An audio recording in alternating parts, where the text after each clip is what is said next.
Alors bonjour à tous et bonjour Aurélien. Bonjour Johan. Donc, je suis ravi de vous présenter Aurélien Krieger qui fait partie de l'équipe My Holistim.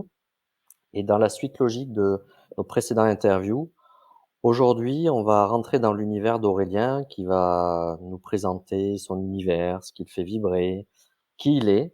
Et, et d'ailleurs, je vais te donner la parole Aurélien. Est-ce que tu peux commencer par nous expliquer mais quel est ton univers? Qu'est-ce qui te fait vibrer? Très bien. Euh, bah, Si je dois répondre de la façon la plus intuitive possible, je dirais que mon univers, c'est avant tout le domaine de la création artistique. Et lorsque je parle de création artistique, je l'entends dans sa façon la plus large, à savoir aussi bien dans le domaine de l'art, mais également de la science et de la recherche en général. Moi, ce qui me passionne, en fait, c'est de voir la connaissance humaine se développer, se transmettre et s'échanger au travers des cultures, des époques et des domaines d'expertise. Comment tu en es arrivé à lier l'art, les nouvelles technologies? C'est quoi ton parcours? Alors, je suis ingénieur de formation, ingénieur en système d'information, plus particulièrement en management des systèmes d'information, ce qui veut dire en fait des outils d'aide à la décision et à la gestion d'entreprise. Et dans mon parcours professionnel, j'ai tout de suite travaillé dans le domaine des industries créatives et culturelles qui font intervenir les nouvelles technologies, mais plutôt pour en fait créer des contenus interactifs, pour voilà, communiquer, pour créer des expériences multimédia. Et donc, ce sont des travaux, des projets qui font intervenir des compétences liées aux nouvelles technologies avec des compétences bien, liées au domaine de la création, du design, de la communication. Et donc, mon rôle dans ces projets-là, c'était d'être le trait d'union entre tous les différents acteurs des projets. Donc, je travaillais avec des développeurs, des scientifiques, des ingénieurs, mais également donc avec des artistes, des vidéastes, des danseurs, des musiciens, des architectes, et puis avec tous les domaines que ça sous-entend, à savoir les domaines de la culture, les domaines de l'éducation et de la recherche, les domaines de la communication. Donc aussi bien travailler pour des grands groupes que pour des universités ou pour des festivals. Vraiment, moi, ce qui m'a animé dans tous ces projets, c'est finalement de permettre à toutes ces équipes de parler un langage commun et de répondre à des objectifs communs, au-delà des différents univers dans lesquels elles ont l'habitude d'évoluer. Et ben en fait, dans la rencontre entre ces disciplines, on en arrive à des modèles de création qui sont vraiment uniques. Alors c'est vrai qu'aujourd'hui, dans le domaine, par exemple, de l'entreprise, on assiste à un décloisonnement, une ouverture, et quelque part, avec ce que tu proposes en tant que connecteur, tu réponds à ces enjeux. Est-ce que tu peux nous expliciter plus précisément sur quels enjeux tu peux répondre avec ton approche? Absolument. Effectivement, ces méthodologies en fait de travail collaboratif, elles peuvent être appliquées dans tout type de secteur et de domaine d'activité, en particulier au sein d'une entreprise. Elle permet notamment de permettre des modalités de travail nouvelles qui sont axées sur ce qu'on appelle le développement agile, c'est-à-dire la capacité à rapidement tester, implémenter de nouvelles idées et des idées donc adaptées à des situations nouvelles. Donc c'est vraiment là, dans ce sens-là, qu'on va être dans un processus d'innovation, c'est-à-dire que le but c'est de pouvoir en fait mobiliser l'ensemble de l'équipe d'un point de vue individuel et collectif, et donc de faire appel notamment à l'intelligence collective pour générer le maximum de ce que l'on peut générer avec le groupe. Et donc le fait de travailler de façon collaborative et notamment en interaction avec d'autres domaines d'expertise, eh bien ça en fait ramène du sang neuf. Ça permet d'avoir un regard décalé. On parle souvent d'innovation ouverte, contrairement à des innovations fermées. Une innovation fermée, elle va chercher à développer le produit en interne, exclusivement avec les expertises au sein de l'équipe. Mais finalement, l'innovation ouverte, elle va également chercher à connecter cette innovation avec un écosystème dont l'entreprise, auquel l'entreprise est connectée, que ce soit les utilisateurs, les partenaires, les prestataires, les bénéficiaires d'une façon générale. Et même au sein même d'une équipe, au sein d'une entreprise, eh bien, on peut appliquer des modalités d'innovation ouverte. C'est vraiment des méthodologies de travail qui permettent, comme je le disais, de tirer un maximum à profit des compétences, des expertises, des points de vue de chaque individu. Et tu as des valeurs qui t'animent et notamment plus particulièrement sur la sphère du développement durable. Tu peux nous en dire quelques mots? Oui, absolument. Bah, déjà pour moi, toute entreprise, et j'entends entreprise au sens large, à savoir une aventure humaine, elle est avant tout humaine. Elle repose sur chaque individu et sur la relation que l'on tisse les uns avec les autres. Donc pour moi, dans mon travail, en fait, je dis souvent, ce que je manipule, c'est en fait des relations humaines. Et l'objectif, c'est que à la fois on atteigne le but commun, mais également que chaque individu puisse se réaliser et développer son potentiel au maximum. Pour moi, le développement durable, il commence à ce niveau-là, au niveau humain et au niveau comportemental. Et au-delà de ça, il s'étend au niveau des valeurs, des éthiques, de l'éthique que l'on veut construire en fait en tant que groupe. Et là, lorsqu'on parle de valeurs, finalement, c'est très subjectif. Une valeur, finalement, c'est un jugement, un positionnement que l'on émet, et on peut être en accord ou en désaccord avec les valeurs d'autres groupes ou d'autres individus. Mais ce qui est important pour moi, c'est dans le groupe d'avoir une vision, de développer ce langage commun et de savoir finalement vers quoi est-ce que l'on veut tendre, quelle est notre mission et notre raison d'être. Et si on perd ça de vue, mais c'est comme si on navigue sur un bateau sans vraiment savoir où on va. Au bout d'un moment, l'émeute éclate et le bateau n'ira pas découvrir de nouvelles terres probablement. Donc pour moi, voilà, l'axe développement durable, il est sur la relation humaine, les valeurs et la mission que l'on se définit. Alors dans le cadre de projets et d'ateliers ou voilà de projets que tu mènes, est-ce que tu as pu constater que les participants euh, développent d'autres compétences? Est-ce que tu peux nous en parler? Tout à fait. Déjà, il y a un phénomène qui est très intéressant, c'est le fait de sortir de son quotidien, d'être confronté en fait à un défi qui est tout à fait nouveau et qui sort quelque part du cadre du travail. Alors, c'est intéressant parce que même si c'est avec nos collègues, nos collaborateurs et collaboratrices, en fait, le fait d'être plongé dans ce défi qui paraît à la fois complètement impossible et nouveau et en même temps attrayant, dans lequel on a envie de s'investir, mais déjà, il y a énormément de choses qui se débloquent. Il y a la capacité à trouver au fond de soi des nouvelles compétences, à la capacité également à faire face à une situation de crise, puisqu'on est sur des projets qui ont des contraintes de temps, des contraintes de matériaux, des contraintes d'objectifs. Donc c'est vraiment un mini projet. Et quand je parle de situation de crise, ça demande notamment de communiquer, de travailler, de fixer les objectifs, de comprendre les risques auxquels on fait face, de les mesurer, de prendre des décisions, d'aller au bout de ces décisions et d'arriver à un résultat final ensemble.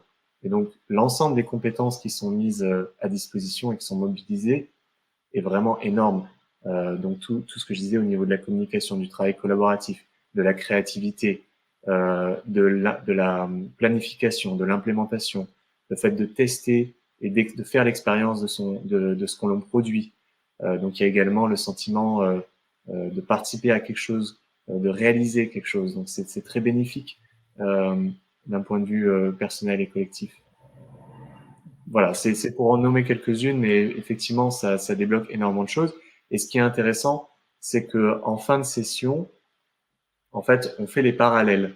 Et on fait les parallèles entre l'expérience qui a été vécue pendant l'atelier et les expériences passées auxquelles on peut se rapporter dans notre quotidien professionnel, notre expérience professionnelle.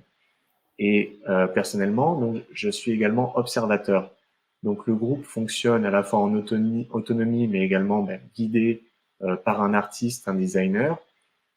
Et moi, en fait, j'observe et finalement, je viens avec mon regard j'en reviens à le management des systèmes d'information, c'est également le management des équipes, de voir en fait comment est-ce que l'équipe fonctionne ensemble, quels sont les fonctionnements et les dysfonctionnements. Et à la fin de la session, donc il y a d'un point de vue des participants et des participantes, quel est leur retour, donc subjectif, comment est-ce qu'ils ont vécu l'expérience, comment est-ce qu'ils le connectent avec d'autres expériences, donc comme je disais professionnelles, et puis moi qui viens avec le regard extérieur de l'observateur, qui vient rajouter encore des billes pour venir faire nourrir en fait cette réflexion. Et à la fin, donc on aboutit à une sorte de prise de conscience, à une capitalisation en fait de l'expérience qui se traduit eh bien en connaissances avec lesquelles on va repartir et qui vont potentiellement nous être utiles puisqu'on va pouvoir les mobiliser ensuite dans notre travail. Alors ensemble, en off, on a échangé sur un projet qui nous tient à cœur tous les deux, Mhm. multipartite, notamment avec la Chambre de commerce et d'industrie. Est-ce que tu peux nous en parler, nous dresser les contours, même si ça reste encore à peaufiner, mais nous faire part de ton idée? Donc tu fais allusion à l'atelier de création Oui, collective. Oui, complètement. tout à fait. Eh bien donc l'atelier se passe sur 3 jours, 3 jours durant pendant lesquels les participants devront créer une œuvre artistique collective. Cette œuvre, en fait, elle devra en fait mettre en lumière, elle devra créer une forme de représentation d'un enjeu du développement durable. Donc, au début de la session, le groupe va identifier un enjeu de développement durable qui lui tient à cœur et qu'elle a envie d'adresser à travers un travail de recherche, d'investigation, de prototypage, de développement et donc ensuite de représentation de cet enjeu. L'idée, en fait, c'est à la fois eh bien de travailler ensemble pour une création commune, donc pour mobiliser toutes les compétences dont j'ai parlé avant, et puis finalement également de représenter cet enjeu, donc de créer des nouvelles formes, comme je parlais de symbolique, d'esthétique, qui crée une nouvelle perspective, une nouvelle vision sur l'enjeu et une nouvelle forme de communication. Donc ça, c'est vraiment important, puisqu'aujourd'hui, en fait, la narration, c'est également la capacité à se projeter vers l'avenir, à donner une vision, et donc on en parlait tout à l'heure, et donc la création de l'œuvre, elle a cet objectif. Il faut savoir que lorsqu'on parle d'œuvre, en fait, on va mobiliser tout un ensemble d'outils, notamment des outils liés aux nouvelles technologies, des technologies de l'information, de l'électronique, de la robotique. Donc c'est pas des choses qui sont compliquées d'un point de vue technique, puisque de toute façon tout sera fait en sorte que ce soit ludique et facile à prendre en main. Mais le but c'est vraiment aussi de mobiliser euh, à la fois de différents domaines d'expertise, donc de les assembler ensemble, et puis d'avoir un regard très contemporain sur l'impact des technologies de l'information sur le développement durable, sur l'environnement, sur les enjeux sociétaux, et comment est-ce qu'en fait tous ces enjeux finalement sont liés les uns avec les autres. Et ensemble, on avait envie aussi parce que on est très proche du monde de l'enseignement, c'est aussi Mhm. de connecter, en donnant un peu plus d'envergure à ce projet, au domaine de l'enseignement. Est-ce que tu peux préciser aussi tout ça? Oui, tout à fait. Il faut savoir que actuellement, j'interviens avec ma société auprès d'écoles d'ingénieurs. Nous proposons également des ateliers qui permettent aux étudiants de développer leur créativité et également de s'interroger sur les enjeux de développement durable. C'est des ateliers qui font notamment appel à des outils de création numérique ou à des outils de prospection, donc de stratégie. Euh, et en fait, les projets que l'on mène avec les écoles d'ingénieurs sont très intéressants et ils le seraient d'autant plus s'ils étaient mis en relation avec le domaine de l'entreprise et avec des acteurs du monde réel. Et à l'inverse, les ateliers que nous développons donc avec la CCI, eh bien, comme je disais, sont des vrais mini-projets et il serait d'autant plus intéressant de les connecter au domaine académique, éducatif, donc avec des élèves ingénieurs, pour plusieurs raisons. Donc, créer ces échanges-là, il est assez naturel puisque ben, les recrutements se font aussi euh, au sein de ces écoles, parce qu'on a du coup une collaboration intergénérationnelle. Et ça, c'est très important. On parlait de l'interdisciplinarité. Mais lorsqu'on veut penser à l'avenir, eh bien, il est d'autant plus important de le construire, de l'imaginer avec les générations futures et d'être en contact avec les plus jeunes générations. Ça permet également vraiment de se questionner soi-même et d'apporter des choses très très intéressantes. Donc, ce rapport-là et à l'inverse pour les étudiants ingénieurs d'être mobilisés sur un projet en collaboration avec des entreprises, eh bien, c'est également faire un pas vers le monde du travail et comprendre un peu mieux comment est-ce que eux-mêmes peuvent construire un plan de carrière et construire des ponts entre leurs envies et la réalité du terrain. Donc, en fait, les deux se nourrissent et ça fait complètement sens de les associer. Donc, effectivement, c'est la prochaine étape pour nous. Il y a aussi la notion de lieu. Il y a beaucoup de lieux. Bon, on est ici à Lisbonne, mais c'est un peu valable partout dans le monde. Il y a des lieux d'incubation de cette créativité multipartite, multisecteur. Et donc ça, c'est aussi quelque chose auquel tu es sensibilisé. Absolument. C'est vrai que le lieu est très important lorsque l'on travaille en fait. On dit souvent l'architecture, ce n'est pas simplement l'arrangement de l'espace, c'est de créer une certaine émotion, un certain conditionnement mental. Et le fait de travailler dans tel ou tel type de lieu, il y a déjà avant tout des notions d'ergonomie qui sont très importantes, la lumière, le bruit, l'ergonomie des plans de travail, etc. Mais au-delà de ça, un lieu peut vraiment devenir un catalyseur d'interaction, d'idées, d'inspiration. Et donc travailler dans un certain lieu qui a une certaine histoire, une certaine disposition, ça va vraiment conditionner la façon dont l'atelier se déroule. Et donc, d'une façon générale, l'équipe fonctionne. Donc, ce que nous proposons pour l'atelier, c'est effectivement de travailler dans ce qu'on appelle un tiers-lieu. Donc, les tiers-lieux, ce sont des lieux qui ont plusieurs fonctions. Ils ont souvent une fonction culturelle, donc ils vont accueillir du public pour des expositions, des événements. Ils ont également souvent une fonction de support et de production à la création, que ce soit la création artistique ou également à travers des ateliers et des bureaux. Ils accueillent en fait des entreprises, des industries créatives et culturelles. Donc, en fait, ces tiers-lieux, ils ont plusieurs fonctions et ils connectent plusieurs écosystèmes. Donc, c'est très intéressant pour nous d'amener les entreprises dans ces lieux pour la réalisation des ateliers, parce qu'encore une fois, ça permet de connecter différents mondes ensemble et de stimuler donc les potentiels. Complètement. Est-ce que quels sont tes projets à venir? Est-ce que tu as aussi d'autres axes dont tu voudrais nous faire part? Et en guise de conclusion ou des Oui, réflexions. on- en guise de réflexion ou par rapport à des projets futurs? Ça peut être les deux. Qu'est-ce qui te vient? Ouais, j'aimerais parler d'un certain idéal qui m'anime et qui pour moi en fait, c'est quelque chose qu'on a déjà vécu dans l'histoire de l'humanité et qu'on a un petit peu perdu de vue.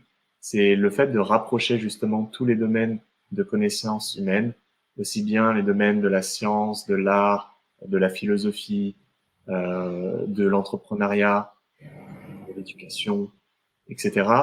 Et en fait, moi, vraiment, mon idéal, c'est de créer ces salons d'incubation où en fait, tous ces experts peuvent communiquer ensemble, travailler ensemble et inclure le grand public dans ses réflexions et dans ses créations. Aujourd'hui, on travaille avec les écoles d'ingénieurs, avec les entreprises. Je travaille également avec certains instituts de recherche sur des projets de développement européen dans lesquels on fait venir intervenir des artistes dans des projets de recherche et développement. Donc tout ça, en fait, ce sont des petites briques que l'on pose ici et là, mais le but, in fine, c'est vraiment de retrouver ces modalités de, comme je disais, de production et de réflexion. Et je terminerai sur une citation de Rabelais qui disait que l'art sans conscience n'est que perte de l'âme. Et pour nous, c'est vraiment ça, c'est ramener l'éthique et la conscience au centre des développements et des innovations humaines. Un véritable catalyseur et connecteur, donc